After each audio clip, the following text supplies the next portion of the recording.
everyone, it is Jazz here, and welcome to episode 4 of the Jane Eyre Project. If you don't know, or you're new to the channel, this is a series that I've been doing, a little literary experiment in which I, every single month, read a book that is related to Jane Eyre, that fabulous classic novel by Charlotte Bronte. So if you're interested in checking out episodes 1 through 3, I have made a YouTube playlist of that, and I will link that to all the places. But so far, we have reread and deep dived into Jane Eyre. We have deep dived into the prequel novel by Jane Reese, Wyatt Sargasso Sea, and for the month of May, I am going to dive into my first retelling of Jane Eyre, especially a modern retelling. This is a graphic novel simply entitled Jane. Now, I believe this is about a young woman named Jane,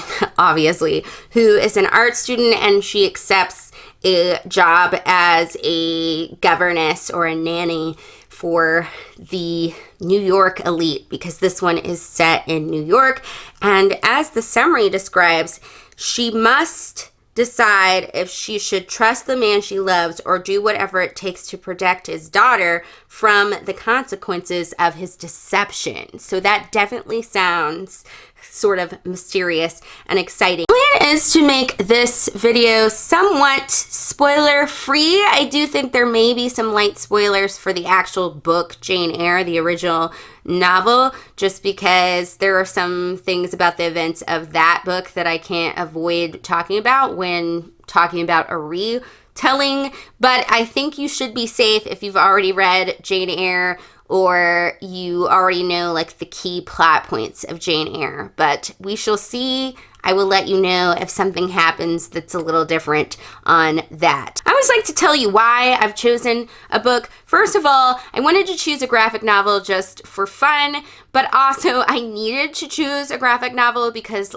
my month is so busy in the month of May because I teach dance and musical theater, and it's the part where like all the dance shows happen and all the musicals are amping up to be performed in the first week of June. So I didn't want to be like overwhelmed with trying to deep dive analyze something that was like longer in terms of that. I would rather do some of that stuff over the summer when I have a little more free time. And I thought a graphic novel for me would be a perfect choice. Also, I thought graphic novels were a good way to start the modern retellings because honestly, the modern retellings are the ones that I'm like concerned about what you can even do with this story in terms of a modern context. And I thought it would be fun to just pick up something short that approaches modern context in a visual manner. I have downloaded the graphic novel on Comixology. I subscribe to the unlimited thing that Comixology has, where basically they have a library of comics and graphic novels that they keep on there, and if you subscribe to it for, I forgot how much it is a month, but you pay like a certain amount of money per month, and then you get whatever, you can like basically check out all the books that are in their unlimited catalog. And it just so happens that I left out and Jane is in the unlimited catalog. So that means that I didn't even have to buy this book and I can keep it for as long as I need to until I return it. So I'm super excited to dive into Jane, and that's all I really have to say. We'll see what happens as I begin this fabulous journey into modern retellings.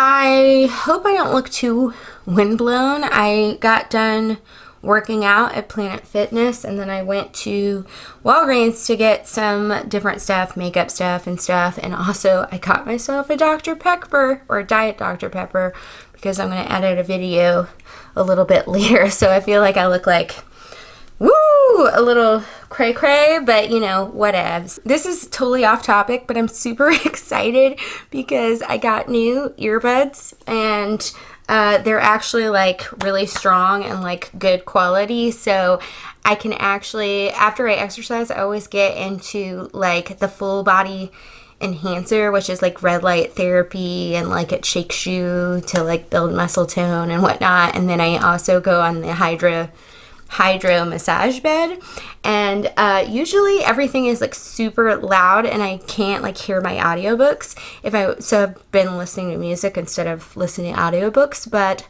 I now have earbuds where I can listen to my audiobooks because it's like finally like good enough quality that it's loud enough, and I'm super excited. On to actually talking about the Jane graphic novel. So I started it last night. I believe I'm on page 147. I think I'm definitely going to finish it tonight because I think it's only 207 pages or something like that. I have a weird feeling about it. I think it's for a couple of reasons. One is that it has what I'm going to call the effect. It's a feeling that I usually apply to adaptations of books that I enjoy, where the adapter makes a choice that you just don't fully understand why they're doing this choice, and then you go, It's not even like it super bothers you, although some of them do kind of bother me. It's just like you don't understand the option. Like it doesn't fully make sense for what you thought it was going to be, or like, I don't know. I'm not sure I'm explaining that. But also, I think because when I reread Jane Eyre and when I read Wide Sargasso Sea, those were books that I could very much analyze the psychology of the characters and what was going on with the characters, and really like deep dive analyze to the nitty gritty detail. And this one's not really intended to do that, and it's not really something where you can do that. It's not that you can't do that with graphic novels. I think there are graphic novels where the psychology of character can be very much forefront, but I think it is something that's more visual, and thus it can be a harder thing to execute, and thus I don't really feel like this book's intent, or maybe that the author could really execute more of a character-driven narrative with this. So it is more of a plot-driven narrative, which is not super my favorite unless it's done a specific way. So I think it's just the experience of reading this is a little different than anything I've previously read for this series. There are some good qualities about this, though. I think the highlight of this, and the reason to me to really pick it up, is the artwork. I really like the art style in it, and also I like the way color was used in the story, because as I suspected, they do sort of breeze past Jane's childhood. I mean, it's a short graphic novel. We can't spend like a really long time on her childhood. So a lot of that is in sort of monochrome sort of colors, and then as Jane goes to New York to go to art school because she saved money to do that, things gradually get more colorful as the story goes on, as events in her life go on. I thought that was very clever. I also thought that it was kind of cool because she is an artist, and they really do focus on that element of her life in this, that the style of art kind of seems like her own artwork, which adds to that nice nod, I guess, to Jane telling her own story, except she's telling her own story in this through a visual medium. I also really particularly like Jane's relationship with Adele. Now, in this story, Adele is Rochester's actual daughter. I think that was a good choice because that's just like the easiest idea for people reading it in a modern setting, to just go with that. And I really love her relationship with Adele. I think that's the best executed relationship so far in the story for me. I really like that she has really tried to be there for Adele, because she relates to Adele being a lonely child. The first issue that I have is that there isn't enough time taken or enough time of Rochester and Jane spending time together to justify that being a relationship. What it feels like is that she didn't know how to read him or like figure him out, and then suddenly she's falling in love with him. That's what it feels like. It's like one dance and a trip on a boat and suddenly she's in love. And it's just like, but you thought he was like odd and weird and you were uncomfortable with him and you couldn't tell if he was a jerk or not like 2 seconds ago. Also, Rochester in this story is tall, dark, and handsome, which no. Like, the whole point of Rochester is that he's not super beautiful. It's very weird and not within the character. Another thing that made me seriously go, why? Like, for sure, was the fact that Jane spends so much time with Richard Mason, of all people, because he, like, works for Rochester. Richard Mason, it's so weird to me, because if you think about the book Jane Eyre, out of those 500 something pages, like, Richard is a very small sliver of that book.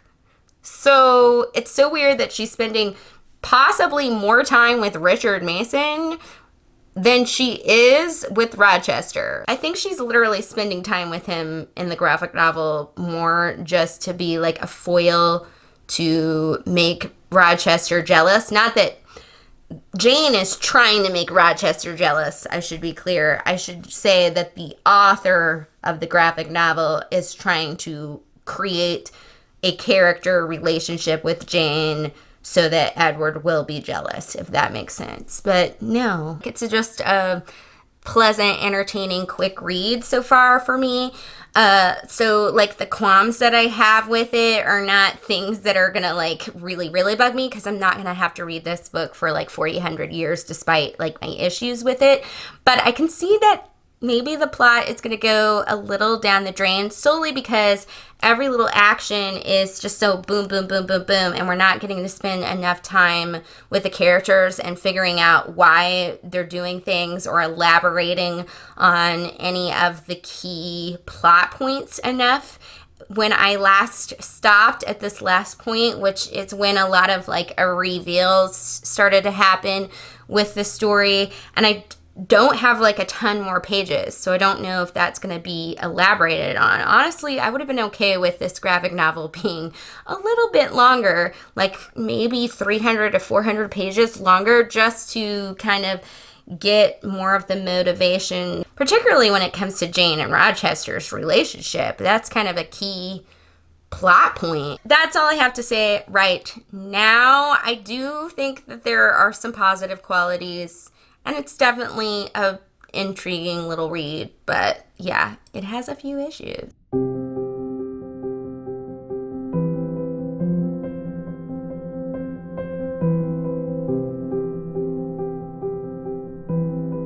I completed Jane a couple of days ago. It would definitely be a 3-star read. I also still would kind of recommend it if you are a fan of Jane Eyre and you just want some quick to consume Jane Eyre modern retelling content. I would still recommend this. Like, it's definitely not a bad book, but it is just okay in terms of plot and character execution. And honestly, it got a little weird at the end. I think the main reason it did get weird is because of the fact, like I said, it needed more pages, more time to execute. I think the mystery element of the story, which it was really trying to be like a whodunit mystery, it turned out at the end. And then it also needed more time to develop the characters so that we got their motivations and why they were doing certain actions. And since you didn't get that, a lot of plot holes were left in there. And then also there was just a lot of stuff that wasn't explained that just came out of nowhere sometimes. However, I will say that it was explained why Jane was spending so much time with Richard Mason. I get what the author was trying to do there in terms of what happened later in the story. I don't really want to get into spoilers because honestly, it's hard to explain. The way it was executed felt very random and rushed and didn't hit me quite right, and also was kind of low-key icky, if I'm being honest. But maybe that was the point. Maybe it was supposed to be low-key icky. So I'm gonna, I guess, at least it was explained. I don't love it. I kind of go back to that why. What was the reasoning behind this choice? But I do respect that, you know, they were trying to do something interesting with the story and that was at least explained. I do think there are some good ideas in this story. I just think the execution just didn't pay off in the end. And also the chemistry between Jane and Rochester never did get good. I think that could have been so much better done. But this could also be because a key point of Jane Eyre is self-discovery, and I really didn't see enough of that in terms of Jane's character, in terms of her personal self-discovery, and I definitely didn't see any, like, improvement on how Rochester's personality changed. But then again, I don't feel like I saw enough of him in this graphic novel to really justify their having a love story at all anyway.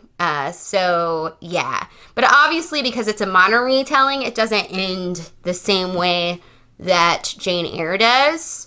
So maybe that was the point. I don't know. Even though this wasn't the perfect modern Jane Eyre retelling for me, I did learn a lot from it in terms of modern retellings of this story, because I do think it proved that an author can do something new and different with the story in a modern retelling setting, which was something that I was really concerned about. There were definitely a lot of turns in the story and different things that could be executed with the story that were surprises, and I do think it's fun to see in a modern setting some of the nods to the original material and how they work those things in. So I do think that there is merit to reading a modern retelling. However, I definitely hope that the other modern retellings that I've chosen for this project are a little more character-driven stories and are better executed in terms of plot. But then again, none of them are going to be ones that are trying to like move as fast as this one was. Like I said, if you're just looking for something fast and entertaining to read, definitely worth picking up solely for the art alone. And also, like I said, Adele and Jane's fun little mother-daughter almost relationship is super cute. So it's fun to see that. And now it is time to reveal what book I will be reading for the month of June. So the month of June, I'm going to be picking up Mr. Rochester by Sarah Shoemaker. Now, this is a retelling from the perspective of Mr. Rochester, from what I understand. If you would like to join me on this journey, please do. I would love to discuss these books, and we can do our little reading club, if you will. It's a reading club, but it's just Jane Eyre themed if you join me in the reading. So pick yourself up some kind of copy of Mr. Rochester if you want to read along with me. If you don't, I'll probably in that video include some sort of section that's spoiler-free if you just want to know my thoughts. And that is it for the video today, my fabulous peeps. I will see you all later. Bye!